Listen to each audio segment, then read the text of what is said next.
And when you knock us down, we're going to get up. And on the way up, we're going to bite a kneecap off. Go ahead and say it, Ed. Go Tigers! When I woke up this morning, I was feeling pretty dangerous. You like that? You like that? F it.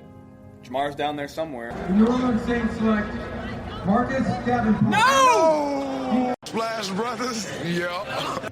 It's playoff. Keep going, Brace. The playoffs? Don't talk about playoffs.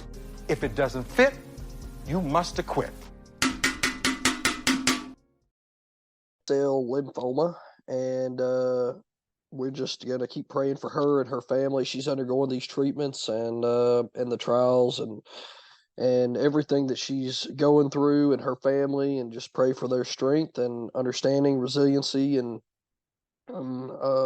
just that the Lord protects them and puts his hands on her, and we'll just pray for complete healing. And then Jonesboro, as it's undergoing all the things that it's been going through, we're going to pray for them, and then Israel as well. And then we're going to get started on our waiver wire option. So Lord, thank you so much for this wonderful day, as we're so blessed for everything that we've been given and blessed with, Lord, and just thank you for just allowed us to enjoy and fellowship in this game that we love, Lord. And just please be with Norkay and her family as she's undergoing these treatments, and just give her strength and understanding, and just and then give the doctors the knowledge and the wisdom to treat her as you see fit, Lord. Just please keep your hedge of protection over them and their family, and strength and understanding, Lord. And then just be with Jonesboro as it's going through these tragedies, and the families affected, and the schools, and the kids, and everything where, you know, everything where you see fit. Just put your hand on them, Lord. Just help them heal through this process.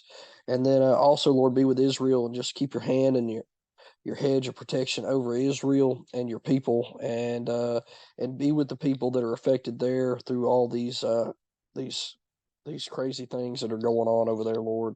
And just be with the people that are being attacked, and the people that are attacking, to help the ones that are attacking understand that what they're doing is wrong, Lord, and especially in your eyes. And then just protect the ones that are being attacked and help it stop, and just help give them peace, Lord, with all that's going on, and on both sides. And Lord, just thank you for everything you continue to do. Please let us be a light in your way, and just shine for you, Lord. In your name we pray. Amen. All right, guys. So jumping right on in, we do want to go ahead and thank our sponsors: Big Reed BBQ, Automotive Detailing Solutions, This Little Piggy Barbecue Food Truck, Mimi's Children's Boutique, and Doug Damona Farm and Feed. We appreciate you guys. Thank you for always stepping up, and especially in the beginning for our pods, and sponsoring Dirty Boot Sports. But our title sponsor for this episode is going to be Mimi's Children's Boutique, located in Jonesboro. It fulfills all clothing needs for your little ones. Owners Melissa Johnson and Megan Rao offer children and baby boutique brand clothing and accessories, vinyl print t-shirts, and so much more. You can find them on Main Street in Jonesboro from 10 to 6 Monday through Friday, and then 10 to 2 on Saturday. Also, guys, I just seen on Facebook earlier today that Mimi's Children's Boutique is also having a sale for LSU Purple and Gold, because it's Beat Bama week, because LSU plays Alabama this weekend, and I believe it's at 70% off on LSU items. So just get on Facebook. They have a Facebook page. Double check that, and if they do, go out there and purchase some LSU gear for the Bama game this upcoming weekend. We appreciate y'all, Mimi's Children's Boutique. Thank you for sponsoring, and y'all go out and support them. Also coming up, just previewing our upcoming pods, just like always, Start Sit Sleeper graphic coming out this week, and our Start Sit Sleeper pod should be sometime later this weekend. Hopefully Josh will be able to get back on the pod with us and join us, and we'll be coming at you with that at the end of the week. Just a little bit of news from this past weekend. Kirk Cousins tore his Achilles and is out for the season. That is correct. Another torn Achilles this season, kind of crazy, but trade deadline, which is today. Been a lot of trades this week, not a ton that affect offense, a few that do, but not a ton, especially fantasy. But Josh Dobbs is being traded from Arizona to Minnesota. big right there because Josh Dobbs had some success in Arizona, and now he's going to get a lot of weapons in Minnesota, something that he has not had. So that could be big for Josh Dobbs. Might be somebody interested in picking up. If you do have Kirk Cousins, you might want to just go ahead and pick up Josh Dobbs. He could have some fantasy relevance for you down the stretch. Also, another one, Donovan Peoples-Jones getting traded from the Browns to the Lions. Honestly, this to me is not as good for Donovan Peoples-Jones as it is bad for is bad for Josh Reynolds and Jameson Williams. Really, that just tells me they're not extremely happy with their wide receiver group, unless they've had some deeper injuries that I don't know about currently. This is just going to muddle the wide receiver core outside of Amon-Ra St. Brown. But yep, Donovan Peoples-Jones traded from the Browns to the Lions, and then also Kendrick Bourne tore his ACL and is out for the season. You might recognize his name. He was on the waiver pod last week. Was looking to have a good week and had a decent day until he tore his ACL. Now he's out for the year. So we're going to talk a little bit about his replacement here in a minute, but we're going to go ahead and jump right on into our waiver wire for week 9, and we're going to do the quarterback segment, and we're going to talk about Derek Carr as our number 1 fantasy ad. I know, Saints homer pick. Not as much as it is just the offense for the Saints in general starting to look like they're getting their grip going here, and they've got the playmakers to be a really productive offense. I don't know if it's the offensive coordinator finally gelling with Derek Carr, or if it's Derek Carr finally getting comfortable with the offense. Whatever it is starting to work. But Derek Carr is starting to get his grip. This past week is quarterback 8 in fantasy, and he gets the Bears at home in the Dome in New Orleans. So big news right there as he's getting the Bears at home in New Orleans because they don't have the fanciest defense. Now, I'm not saying it's going to be another 30-point week, but this is 4 weeks in a row with good production out of Derek Carr, and it's seeming like he's getting more comfortable, more productive, and more efficient in this offense. So if you lost Kirk Cousins, Derek Carr could be an option for you, especially this week. Going up against Chicago, he's only owned in 21.3% of leagues. So, and then number 2 for me is going to be Gardner Minshew this week. Got a lot of quarterbacks this week because of the injuries that went on. There was a lot of quarterback injuries, so I threw some extra quarterbacks on this list just to give you plenty of options if you need them. But Gardner Minshew, only owned in 7.5% of leagues, looked pretty good against a really good New Orleans defense this past week. Now he gets a Carolina defense. It's going to be at Carolina, who actually had a pretty good day against C.J. Stroud, but honestly, the Houston offense just looked stale. And Gardner Minshew in this Indianapolis Colts offense has not looked stale the last couple of weeks. So he had a good day against the Saints. Josh Downs is starting to emerge as a really good offensive weapon for him at wide receiver. And then he's got Jonathan Taylor and Zach Moss being really productive out of the backfield. Honestly, with Anthony Richardson out, Minshew's going to be the quarterback. He is another solid replacement for you at quarterback for Kirk Cousins. And given how underwhelmed the defense has been for Carolina this year, I think this is a good pickup and a good play this week for Gardner Minshew at Carolina. Number 3's got to be Sam Howell. I mean, what else can you say about the young guy coming in? Had a tough matchup this past week against Philadelphia and comes in and blows the doors off. Quarterback 2 on the week. This is going to be not as strong of a defense as Philadelphia is, and he's going to be at New England. Not great weather, but honestly, he plays in Washington, so he doesn't really play in great weather all the time. So, but I mean, what else? What else do you need to say about the guy? He's quarterback 10 on the season so far. We're halfway through the fantasy season as it is, and if he's quarterback 10, honestly, you should probably be picking him up and playing him if you need help on certain bye weeks and maybe even with the Kirk Cousins injury. So he's looking good. So that's Sam Howell, owned in 30.3% of fantasy leagues. Number 4 for me has got to be Will Levis. I mean, welcome to the show. Dude comes out, first start of his career, a rookie, coming playing against a really solid Atlanta defense and blows the doors off of them. QB1 in his debut week in NFL and fantasy. And I mean, you obviously got to reel some expectations from this. You're not expecting that going out, but he looked good, looked comfortable. He's got weapons. He's got Derrick Henry. He's got Nuke Hopkins. He's got the young, talented tight end for Tennessee. So, I mean, I'm not ready to jump on and throw him in the lineup yet, but if you got a bench spot to burn, it would not be a bad idea to have a speculative ad for Will Levis, who could end up like Tennessee was ready to sell the house to build toward the future. So if that's the case, hey, Tannehill might not really, if he's not ready to come back from this injury, he could be sitting a little bit longer and they could get a better look at Will Levis, who could be their future here. So it would not be a terrible idea to pick up Will Levis and stash him. I wouldn't start him right off. He's going to be at Pittsburgh this week, but he's only owned in 1% league. So 99% chance he's available in your league. So if you got a spot to pick up stash and you got a quarterback that's going to be on bye within the next couple of weeks, it might not be a bad idea to pick up Levis and sit him on your bench and see what happens. And then last but not least, for sure, Kyler Murray. Only owned in 31.8% of fantasy leagues this week, going to be at Cleveland, but I don't think he starts this week. I don't think he comes back this week yet. They've already come out and said they're going to start the rookie Clayton Tune for Arizona. Josh Dobbs just got traded to Minnesota. So really they only got Clayton Tune and they got Kyler Murray. And Kyler Murray's on the IR. So I don't know if they activate him but don't start him just so he can be a backup.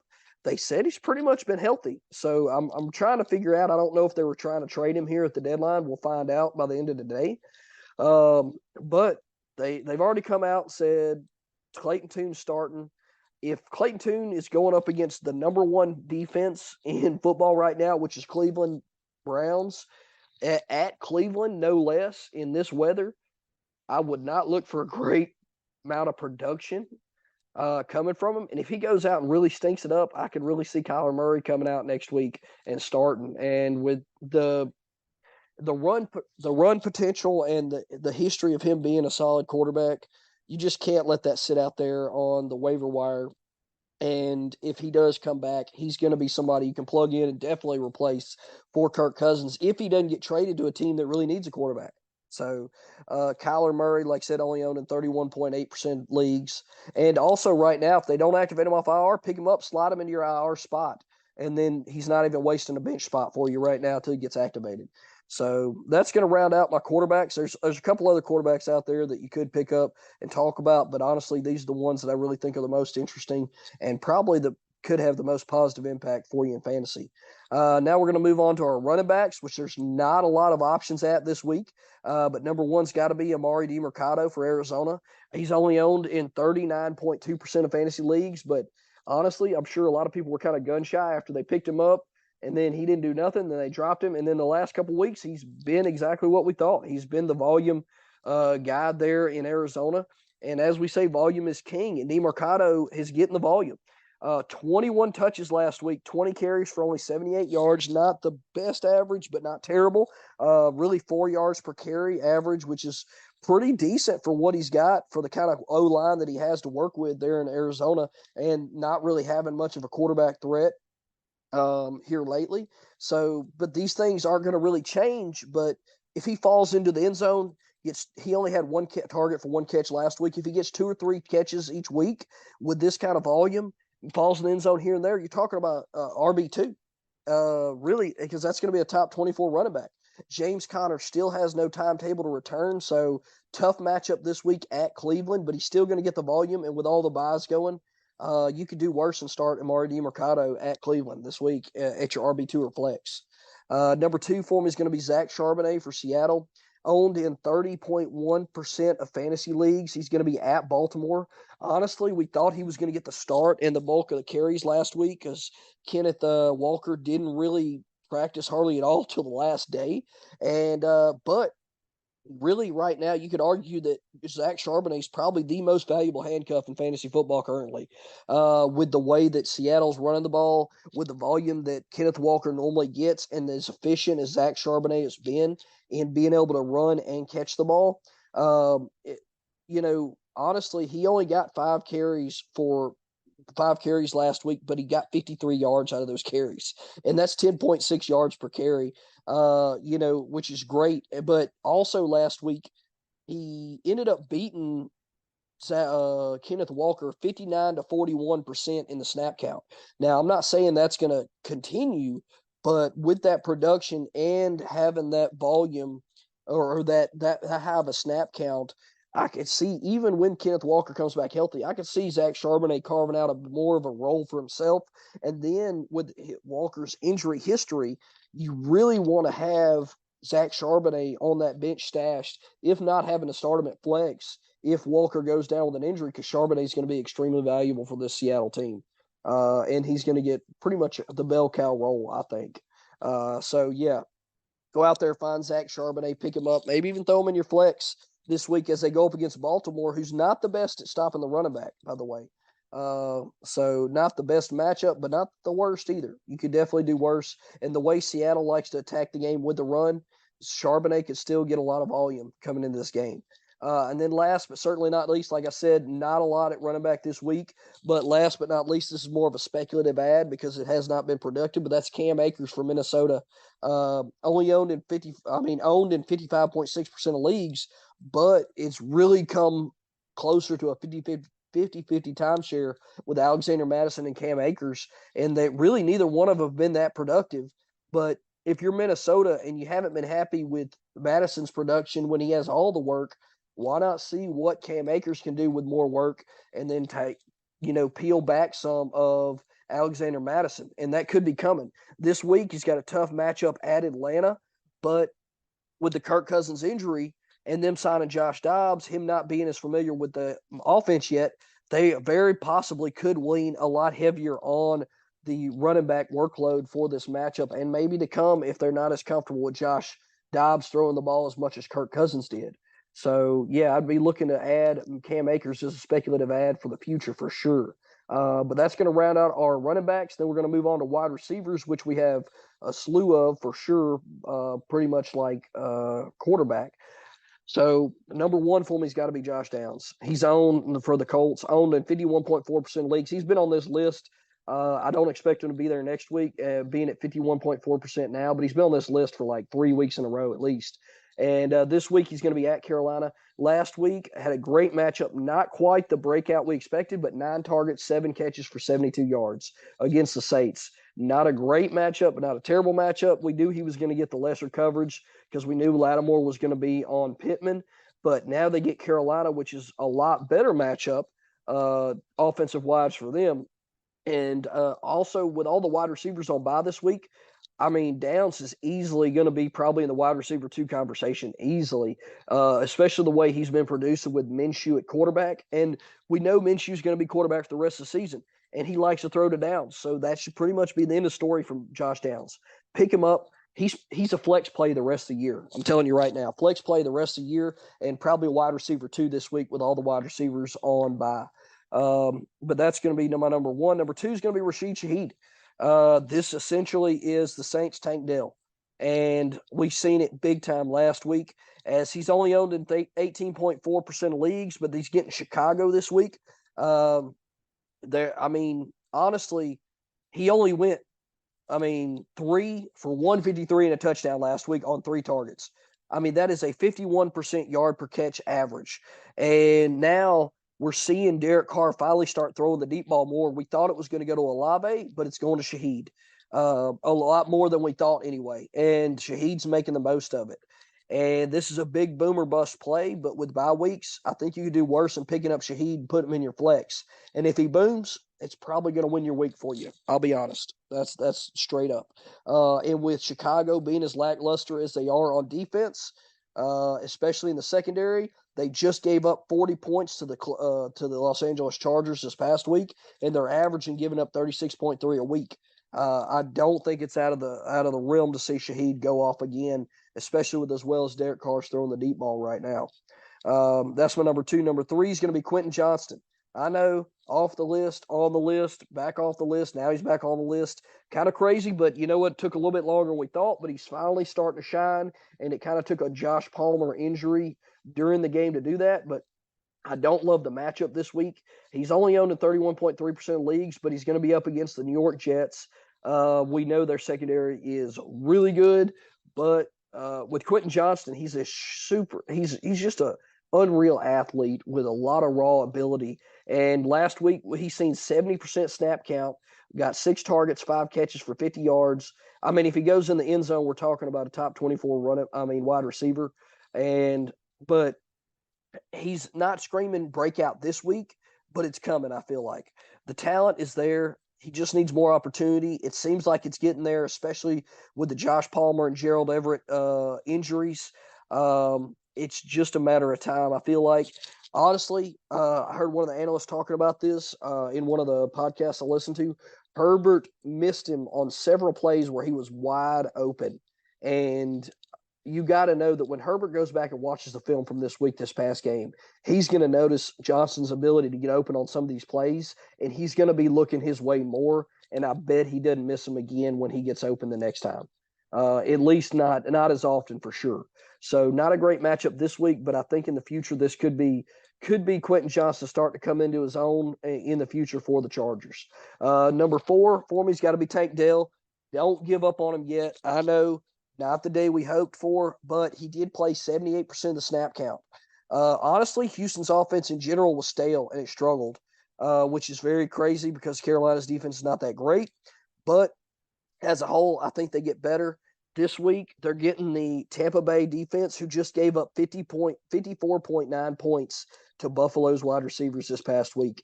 And honestly, the closest person to Tank Dell on Buffalo's offense is Gabe Davis.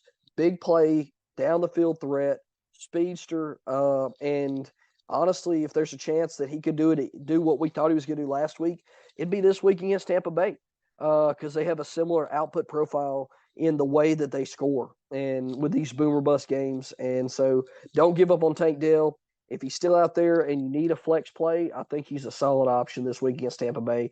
And then last but certainly not least, definitely a deep league play, and this is injury related, but Demario Douglas for New England. He's only owned in 1.2% of fantasy leagues. This week he's getting the Washington Redskins at home. And honestly, he's been fairly serviceable this year, but just not a lot of production because he doesn't get a lot of opportunity because he had Devontae Parker, he had Juju Smith-Schuster, and he had Kendrick Bourne in front of him. Well, all those guys are banged up or injured right now. Devontae Parker's in concussion protocol during the last game. Kendrick Bourne, like I said, just tore his ACL. And in the last 3 weeks, he's been getting more and more production and more of a snap count due to injuries. Well, this past week, he had 77% of snap count. And he led the team in catches last week. He had 7 targets, 5 catches for 25 yards. That's nothing to write home about, but you've got to think that they're going to get him more involved. He's going to be more a part of the game plan now with this week going up against Washington, who's the 31st worst defense against wide receivers in the league, giving up an average of 46.6 points. So it might be a breakout party for this highly unknown wide receiver in Demario Douglas coming out of New England, especially if this could end up being a shootout between New England and Washington, who both defenses have not been that well at containing the other offense. So you never know. But yeah, it's Demario Douglas. And that'll round out my wide receivers. Going to roll right on into my tight ends. And number 1 has got to be Trey McBride. I told him he was on the list last week. I told you he was going to get more opportunity, and boy, did he. Trey McBride coming in, he's owned in 7.9% leagues. This week, definitely not the matchup you want in Cleveland, who is pretty much hang on one second, I lost my place.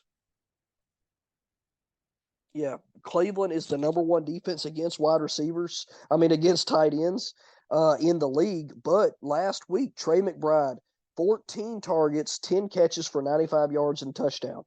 I mean, you can't ignore that. And he's got the ability, he's got the pedigree, being drafted high. But last week, Baltimore was a tough matchup for him also, and he ended up coming out at tight end 2. So, and with the tight ends that are on bye this week, I mean, and especially if they're starting the young quarterback Clayton Tune, he's going to be looking for that safety blanket at tight end, running those shorter routes. This could be a Trey McBride game that does not look like it's coming, but it is because of the opportunity that he's going to be in the situation they're going to be in. So, yeah, I like Trey McBride a lot. And honestly, I like him for the rest of the year because they still don't know when Zach Ertz is coming back, if he comes back, which he probably won't. And McBride seems to be the man that they want to start to see what they got in. So, hence the 14 targets. So, Trey McBride, number 2, going to be another guy that was on this last week, Taysom Hill from New Orleans, owned in 14.8% of leagues, going up against Chicago this week. I told you he was jack of all trades. Boy, he seemed like their secret red zone weapon, but the production didn't come from where we thought, catching the ball. It came from running the ball and passing the ball. Had 1 catch for 14 yards on 1 target, but he had 9 rushes for 63 yards and 2 touchdowns on the ground, and then he had 1 pass for like 44 yards. I mean, he's just all over. They're getting him more involved in the offense because he's just making plays. And Derek Carr is, making plays around that. Honestly, their offense looked as good as the best it's looked all year, and Taysom Hill was involved in that. So the tight end cheat code right now. So if you can, go out there, pick him up. The last 3 games, he's had over 50% snap count, which is crazy because he plays so much on special teams. They don't play him a lot on offense. But if he's out there 50% of the time, they're normally getting him involved when he's in the game. So he's a solid start at tight end, especially with bye weeks this week. And then last but certainly not least at tight end, guy that's been on this list before, wasn't on it last week, probably should have been, but that was my mistake. But honestly, Logan Thomas for Washington, owned in 38.7% of fantasy leagues. This week he's going to be at New England. Not the best matchup, but honestly, if Sam Howell's still throw the ball 40 to 50 times a game, you're going to want Logan Thomas in your tight end slot, at least especially with bye weeks this week. Last week, honestly, coming into the year, he's tight end 10 in fantasy so far all year. But last week against Philadelphia, 8 targets, 6 catches for 44 yards and a touchdown. And that's against a solid Philadelphia defense. If they continue to let Howell throw the ball like this, like I was just saying, I think we can expect more weeks like this from Logan Thomas, which is good news if you got a tight end on bye this week, because Logan Thomas is out there in most leagues. And he's definitely a sneaky athletic tight end too. Somebody that they like to run screens and stuff like that too, which is what you want in your tight end. So that's Logan Thomas. And that's going to wrap up my positional players for this waiver pod. And I've got just a couple streaming defenses that you might want to look to pick up. Number 1's got to be Seattle. Not the best matchup this week at Baltimore, but they made some trades for some big-time players on defense in the deadline. I can name off a couple of them, but I don't want to get some of their names mixed up. But Seattle is improving on defense, and they've been improving pretty much the last 4 or 5 weeks. They've been a really solid defense. Now they're like the number 7 defense in fantasy so far. But with the moves they're made, and then going up against Lamar Jackson, who likes to give up some sacks on defense, not to mention the pressure that Seattle's going to generate, and the secondary that seemed to really come along, this could spell some turnovers from Lamar Jackson, which could bode well for Seattle. So I like Seattle a lot this week and for the rest of the season, really. Then last but certainly not least is going to be Minnesota's defense, who has been a solid defense surprisingly this year, because we were really picking on them earlier in the year, but they've been sneakily the number 10 fantasy defense in fantasy defense so far this year. And they're coming off 3 really solid weeks against teams, against some decent offensive teams. And this week they get Atlanta's offense, who is definitely nothing to shake a stick at, even though they are going to end up starting Taylor Heineke, probably because of Desmond Ridder being in the concussion protocol. But Taylor Heineke for this offense, especially as much as Atlanta only runs the ball and throws the ball minimally, I like Minnesota a lot this week on defense at Atlanta. And that's pretty much going to wrap up this waiver wire pod. We appreciate everybody listening. Thank you. Please like, subscribe, download, give us some feedback on our pod, and whatever have to say. We really want to improve in whatever way we can. So please just give us some feedback. But like, subscribe, download on your streaming app of choice. Thank you for everything. Thank you for our sponsors. Please keep those Nora K, Jonesboro, and Israel in your prayer requests. And thank you for everything you do for us, guys. Thank you for listening. And keep chasing that trophy. We'll come at you later on this week.